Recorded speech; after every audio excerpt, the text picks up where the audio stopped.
ఐటీలో ఎంట్రీ కావాలా? Trainee software engineer గా అజా కోడింగ్ ట్యూటర్ లో 2 వీక్స్ ట్రయల్ పీరియడ్ లో వెంటనే చేరండి. నమస్కారం సార్. స్వామి శరణమయ్యప్ప. కొన్నిసార్లు మనకి తెలియకుండానే జరిగిపోతూ ఉంటాయి.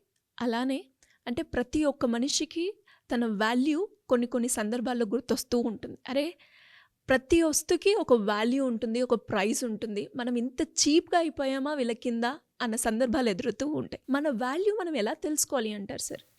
ప్రతి మనిషి తెలుసుకోవాల్సిన పాయింట్ ఇది. పుట్టగానే మనము ఒక విలువతో పుడతాము. ఆ విలువని మనం పెంచుకుంటూ పోవడమే మన పని. ఓకే, మనం ఎంత మన విలువని పెంచుకుంటామో అంత జీవితంలో సక్సెస్ అయినట్టు. ఎలా పెంచుకోవాలి? మన విలువను పెంచుకోవాలి అంటే ఫస్ట్ మానసికంగా మనం చాలా విషయాలు అర్థం చేసుకునే కెపాసిటీ రావాలి. ఎప్పుడైతే మనం మానసికంగా ఎదగమో మన విలువ ఎదగదు.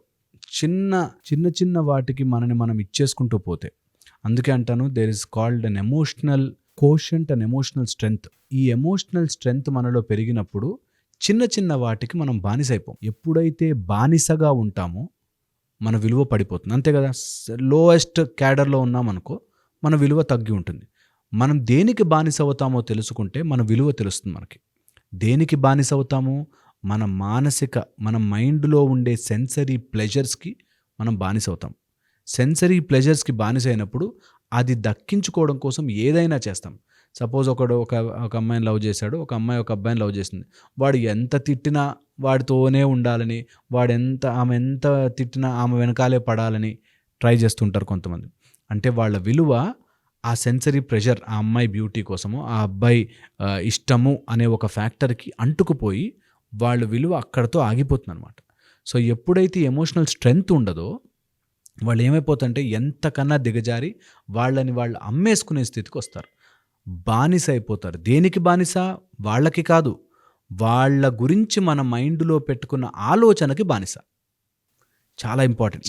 ఈ ఆలోచన అది నా విలువ ఇంతేనా అని తెలియనివ్వదు. వాళ్ళ కోసం చేస్తున్నాను, వాళ్ళు చీకొట్టినా నా వాడే కదా, నా గర్ల్ ఫ్రెండే కదా అనే ఒక దాంట్లోకి వెళ్ళిపోతారు. ఎప్పుడైతే నీ విలువ నువ్వు తెలుసుకునే ప్రయత్నం చెయ్యవో నీ విలువ పడిపోతూ ఉంటుంది. అక్కడే ఉందనుకుంటాం, ఉండదు, పడిపోతూ ఉంటుంది. నీకు చాలా కామన్ అయిపోయినవి పట్టించుకో, విలువ ఉండదు. నీ దగ్గర ఒక కొత్త కారు కొనుక్కున్నావు అనుకో, ఫస్ట్లో కొత్త కారు అని ఉంటుంది. తర్వాత అలవాటు అయిపోయింది అనుకో, దాని పెద్ద విలువ ఉండదన్నమాట. అలాగే మనం కూడా ఇతరుల జీవితంలో పడిపోతూ ఉంటాం, అక్కడే ఉండం. అక్కడ ఉండాలి అంటే ఓకే, అదే విలువ ఉండాలి పెరగాలి అంటే నిజంగా నీ పర్సనల్ విలువ పెరగాలి. పర్సనల్ విలువ పెరగాలి అంటే నెంబర్ 1 వచ్చేసి స్కిల్. ఏదైనా ఒక ఇండిస్పెన్సబుల్ వర్క్ మనం చేయగలగాలి. ఒకవేళ ఈ ఆఫీస్లో నీ విలువ పెరగాలి అనుకుంటే, ఈ ఆఫీస్లో నువ్వు లేకపోతే నీ పని ఒకటి ఆగిపోతుంది, ఆ ఇంపార్టెంట్ పని నువ్వు చెయ్యకపోతే జరగదు అనే నీకంటూ ఒక కెపాసిటీ తెచ్చుకున్నప్పుడు విలువ ఆటోమేటిక్గా పెరుగుతుంది. ఆటోమేటిక్గా skill is always number 1 priority. Second, knowledge. తెలిసినది కొంచెమైనా అది బాగా చేయగలిగినా చాలు. లేదా ఎనార్మస్ అమౌంట్ ఆఫ్ నాలెడ్జ్ పెంచుకోవాలి. ఆ స్కిల్ ఆ ఫీల్డ్లో కావచ్చు, నువ్వు చేసే పనిలో కావచ్చు. ఏదైనా పని నీకు అప్పచెప్తే ఆ పనిలో నేను నెంబర్ 1 చేయగలుగుతాను, ఈ పని వీళ్ళకి ఇస్తే అయిపోతుంది అనే ఒక స్థితి కనుక మనం తెచ్చుకోగలిగితే ఆటోమేటిక్గా మన విలువ పెరుగుతుంది.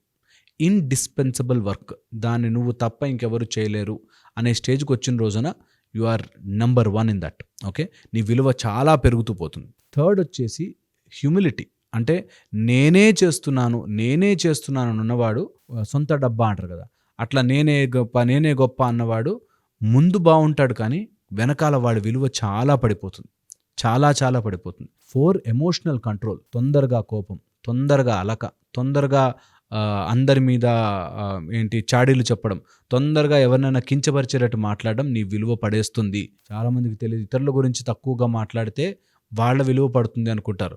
నువ్వు అలా మాట్లాడుతూ వింటున్నారు చూసావా, వాళ్ళ ముందు నీ విలువ పడిపోతుంది, నీ విలువ చాలా పడిపోతుంది.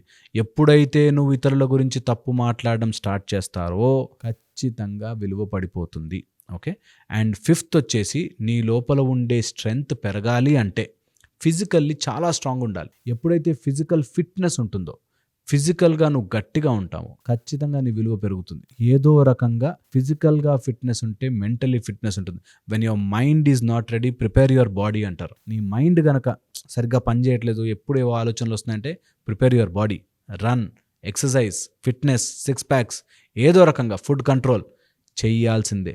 Emotional control and physical fitness, ఈ రెండు ఈజ్ యూనివర్సల్ పవర్. దీన్ని కనుక నర్చర్ చేసుకుంటే మన విలువ ఆటోమేటిక్గా పెరిగి తీరుతుంది. And indispensable skill and knowledge, ఇది పెంచుకునే ప్రయత్నం చేయాలి. ఏ ఫీల్డ్లో అయినా సరే, అది చిన్న పని పెద్ద పని ఉండదు. ఏ ఫీల్డ్లో అయినా సరే ఖచ్చితంగా దాంట్లో ఇండిస్పెన్సబుల్ నాలెడ్జ్ కనుక పెంచుకుంటే ఆటోమేటిక్గా సెట్ అవుతుంది. ఓకే, ఇది ఒక ఇంపార్టెంట్ ఆస్పెక్ట్. నెక్స్ట్ వచ్చేసి వీటితో పాటుగా రేపటికి ఇంప్రూవ్మెంట్ ఏంటి అన్నది మైండ్లో ఉండాలి. చాలా మటుకు ఏమైపోతుందంటే ఒక స్టేజ్ వచ్చాక స్టాగ్నేట్ అయిపోతుంది. నీ విలువ అంతేనేమో అనుకుంటారు, అవుట్డేట్ అయిపోతారు. నేను ఒకప్పుడు రాను ఒకప్పుడు విషయాలు చెప్తారు, ఒకప్పుడు ఇప్పుడు నడవదు. Everyday today's news paper is tomorrow's waste paper. So ఈ రోజు నువ్వు ఏం అప్డేట్ అవుతున్నావు, ఈ రోజు నువ్వు రేపటి గురించి ఏం ఆలోచిస్తున్నావు, ఈ రోజు నువ్వు రేపటికి ప్రణాళిక ఏం చేస్తున్నావు. నేను చాలా మందిని అబ్జర్వ్ చేస్తాను, పెద్దవాళ్ళు అయిపోయి ఏజ్ అయిపోయి రిటైర్మెంట్ ఫండ్ ఏం పెట్టుకోక పిల్లల ముందు క్యారీ బ్యాగులు మోసుకెళ్లాల్సి వస్తుంది. పిల్లల్ని చూసుకోవడానికి ఇంట్లో, ఇప్పుడు అమెరికాకి పిలుచుకెళ్తారు కొంతమంది పేరెంట్స్ని, ఇంట్లో ఏం పని లేదు కదా రా అక్కడికి వస్తే పిల్ల డైపర్ మార్చచ్చు అనేటట్టుగా చేస్తారు కొంతమంది. నీ విలువ ఎప్పుడు నువ్వు ప్లాన్ చేసుకోకపోవడం వల్ల అయింది. నువ్వు ఖచ్చితంగా ప్లాన్ చేసుకుని ఉంటే, ఆ ఎమోషనల్ బందీలో పడకపోయి ఉంటే, నా పిల్లలే కదండి చేస్తానంటే అక్కడికి వెళ్ళాక వాడు చలిలో కూర్చోబెట్టినా కూర్చోవాలి. అలా కాకుండా, అందరూ ఉంటారని కాదు కొంతమంది, ఓకే, అలా కాకుండా మనము ఎప్పుడైతే మన ఫ్యూచర్ గురించి ప్లాన్ చేసి, నా జీవితానికి ఇది నా డెఫినేషన్, నేను నా జీవితాన్ని రాసుకుంటాను అని ప్లాన్ చేసుకుంటే, నీ జీవితాన్ని నువ్వు రాసుకోగలిగితే నీకు విలువ ఉంటుంది. నీ జీవితాన్ని నువ్వు కాకుండా ప్రతివాడు డిక్టేట్ చేయడం స్టార్ట్ చేస్తే నీ విలువ ఉండదు, చిత్తుకాయితం అయిపోతుంది.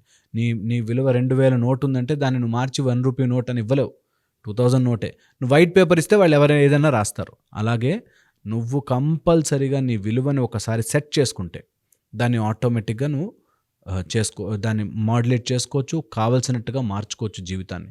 ఇది తెలుసుకోవాలి. ఏజ్ వస్తున్న కొద్దీ ప్లాన్ చేసుకోవాలి.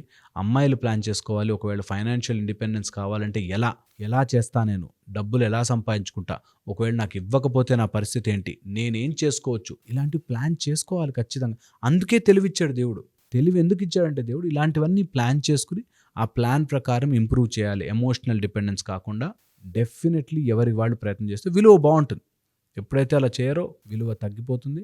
ఒకరోజు కాకపోతే ఒక రోజైనా బయటపడుతుంది. మనం అయ్యో ఎందుకు ఇట్లా ఇరుక్కున్నాను రా అని మనకి అనిపిస్తుంది. గ్రేట్ సార్, నిజంగా మీరు చెప్తూ ఉంటే నాకు తెలిసి ఈ వీడియో ఎవరైతే క్లీన్గా నీట్గా అబ్జర్వ్ చేస్తూ ఖచ్చితంగా మీరు మాట్లాడే ప్రతి మాట వింటారో వాళ్ళకి ఒకానొక సందర్భంలో అయ్యో నేను ఈ పాయింట్ మిస్ చేశానే, అయ్యో ఇలా చేయకుండా ఉంటే నాది ఇక్కడ ఉండేదేమో అన్న రియలైజేషన్ పాయింట్కి అయితే వస్తారు అనడంలో ఎలాంటి సందేహం లేదు. ఒక్క లాస్ట్ పాయింట్ ఏంటంటే, ఆ మైండ్లో ఉండే ఆ థాట్కి బానిస అవ్వకండి, ఇవన్నీ సెట్ అవుతాయి. True sir, true. అది ఏదైనా కావచ్చు, ఫైనాన్షియలే కావచ్చు, రిలేషన్షిప్ కావచ్చు, ఎవరైనా సరే మైండ్లో వాళ్ళ మీద పెట్టుకున్న ఆ ధారణని మీరు పక్కన జరపాలి. ఎలా సార్ ఆ థాట్ నిజంగా అది ఏ సిచ్యువేషన్ అయినా కానీ ప్రాక్టీసే, జస్ట్ లైక్ మజిల్. ఒకసారి ఆ థాట్ని జరపండి, మనకు భయం వేస్తుంది. అయ్యో ఇన్ని రోజులు నేను ప్రేమించిన వాడు నన్ను టార్చర్ పెడుతున్నా, అనుభవించాలి అనే థాట్ అవసరము లేదు. నేను ఇండివిజువల్గా వచ్చాను ఇక్కడికి, నా విలువను నేను పెంచుకోవాలి అని ఎప్పుడైతే ఇండివిజువల్గా అనుకుంటామో ఆటోమేటిక్ సెట్ అవుతుంది. అండ్ ధర్మ మార్గం, ఎప్పుడు ధర్మం ఈజ్ రైట్. ధర్మ మార్గంలో నువ్వు మోసం చేయకుండా, మోసం జరుగుతుంటే నువ్వు ఆపచ్చు. మనకు ఎప్పుడు భగవంతుడు కూడా చెప్పిన మాట, ధర్మంగా ఉండు, యుద్ధం చేయి, తప్పులేదు. ధర్మం లేకుండా యుద్ధం చేస్తేనే తప్పు. ఖచ్చితంగా. Will practice sir. మీరు అన్నారు కదా సాధన అని. Thank you so much. తప్పకుండా.